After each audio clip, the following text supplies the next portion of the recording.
પુણેમાં જે પોર્શવાળો એક્સિડન્ટ થયો એની માહિતી તમારા સુધી આવી જ ગઈ હશે.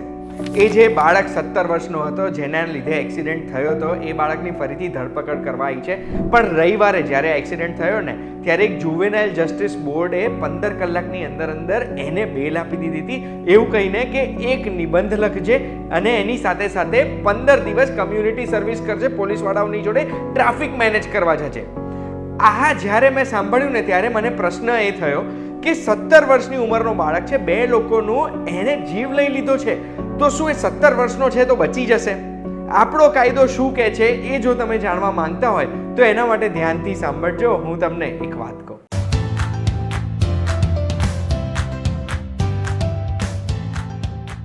એક વાત કહું, આપનું સ્વાગત છે. મારું નામ છે ગુંજ ઠક્કર. હવે કોઈ પણ વ્યક્તિ 18 વર્ષથી નીચેનો હોય તો એને અડલ્ટ ના કહેવાય, અને એટલે આપણા દેશમાં જે પનિશમેન્ટનો કાયદો છે ઇન્ડિયન પિનલ કોડમાં એને લાગુ જ નથી થતો. કયો કાયદો લાગુ થાય? તો કાયદો છે જુવેનાઇલ જસ્ટિસ એક્ટ 2015. એમાં બધી પનિશમેન્ટ લખેલી છે કે કોઈ બી બાળક અગર જો કોઈ બી ગુનો કરે છે તો એમને આના પ્રમાણે પનિશમેન્ટ થશે. હવે આ જે બાળક છે ને એની ઉંમર અત્યારે 17 વર્ષની છે, તો સવાલ એ છે કે એની ઉંમર શું એને બચાવી લેશે? તો એના માટે મેં જુવેનાઇલ જસ્ટિસ એક્ટ વાંચ્યો. આ એક્ટમાં સેક્શન 15માં એવું લખેલું છે કે અગર બાળકની ઉંમર 16 વર્ષથી વધારે હોય અને એક હિનિયસ ક્રાઇમ, ઘોર અપરાધ કરે છે, એવો કોઈ અપરાધ, એવો કોઈ ગુનો જેના વિશે એને ખબર હતી કે આ ગુનો હું કરીશ, કે આ જે અત્યારે હું કાયદાનો ભંગ કરી રહ્યો છું એના લીધે મોટું નુકસાન થઈ શકે છે, અને તો પણ એવું નુકસાન કરે છે, તો સેક્શન 18ના પોઈન્ટ નંબર 3 પ્રમાણે એને સજા થઈ શકે.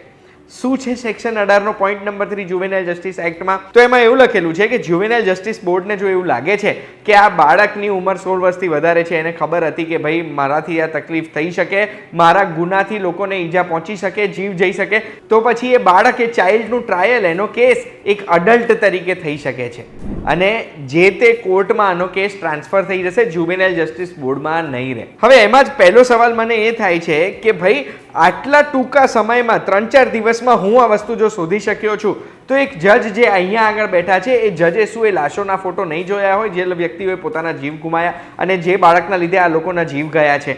એમણે 15 કલાકમાં શું કામ એને છૂટો કરી દીધો તો બેલ આપી દીધી હતી? હવે જો એક અડલ્ટ વ્યક્તિની જેમ ટ્રાય કરે છે, એને ટ્રાયલ થાય છે, કેસ થાય છે, તો શું સજા થઈ શકે?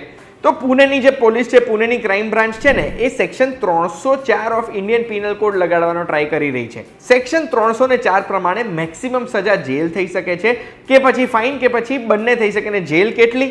તો 10 વર્ષ માટેની જેલ થઈ શકે છે. એટલે જો અગર આ કેસ આ બાળક ઉપર થાય છે તો એને 10 વર્ષ સુધીની જેલ થઈ શકે. ને જે ન્યૂઝમાં તમે સાંભળી રહ્યા છો કે 10 વર્ષ સુધીની જેલ થઈ શકે, એ આ કાયદા પ્રમાણે થઈ શકે છે. આના સિવાય બાળકના પિતાને અને જે બંને જગ્યાએ જે એક્ઝિક્યુટિવ્સે, જે મેનેજરે આ બાળકને એલ્કોહોલ સર્વ કરવાની મંજૂરી આપી હતી, એલ્કોહોલ સર્વ કરવા દીધું હતું, એ બધાની ધરપકડ તો થઈ ગઈ છે. પણ ધરપકડ થયા પછી એમની ઉપર સેક્શન 75 અને 77 ઓફ જુવેનાઇલ એક્ટના ચાર્જીસ લગાડ્યા છે. સેક્શન 75 એ માતા પિતા માટે છે અને એમાં 3 વર્ષ સુધીની જેલ અને ₹1,00,000 સુધીનું ફાઇન થઈ શકે. 77 છે ઇન્ટોક્સિકેટિંગ સબસ્ટન્સ, એટલે દારૂ, નશાના પદાર્થ અગર બાળકોને આપ્યા છે તો 7 વર્ષ સુધીની જેલ અને ₹1,00,000 સુધીનું ફાઇન થઈ શકે. આ તો આપણા દેશનો કાયદો થઈ ગયો, સજા થઈ બી જશે. પણ આ બધી સજાઓથી શું એ 2 વ્યક્તિઓ, એ બંને આઈટી એન્જિનિયર પાછા આવવાના છે? એમના પરિવારને પાછી ખુશી મળવાની છે? છેલ્લા ઘણા બધા સમયમાં આવી આપણે ન્યૂઝ બહુ જોઈ રહ્યા છે કે મોંઘી મોંઘી ગાડી, અમીરોના દીકરાઓ લોકો ઉપર ચડાઈ રહ્યા છે ને લોકો પોતાનો જીવ ગુમાવી રહ્યા છે. ત્યારે અહીંયાથી મારો તો મત એક જ છે કે આટલી મોંઘી, આટલી પાવરફુલ ગાડી સૌથી પહેલાં તો આપણા રોડમાં, આપણા શહેરોમાં હોવી જ ના જોઈએ. અને અગર આવી ગાડીઓ આપણે રાખવી છે, ચલો કોઈને શોખ છે અને લેવી બી છે, તો આવી ગાડીઓ લાવવા માટે ફરીથી એક ટેસ્ટ થવી જોઈએ, ફરીથી લાઇસન્સની પ્રોસેસ થવી જોઈએ, અને એ પ્રકારનો લાઇસન્સ હોય ત્યારે જ આવી ગાડીઓ વાપરી શકે. આ તો મારો મત છે ભાઈ. તમારે શું કહેવું છે મને કમેન્ટમાં જણાવજો. અને આ વિડીયોથી જો તમને જાણવા મળી ગયું હોય કે 17 વર્ષની ઉંમર આ બાળકને બચાવશે કે નહીં, તો બસ આવી જ માહિતી માટે એક વાત કહું, જોતા રહેજો. આપણે ફરી મળીશું.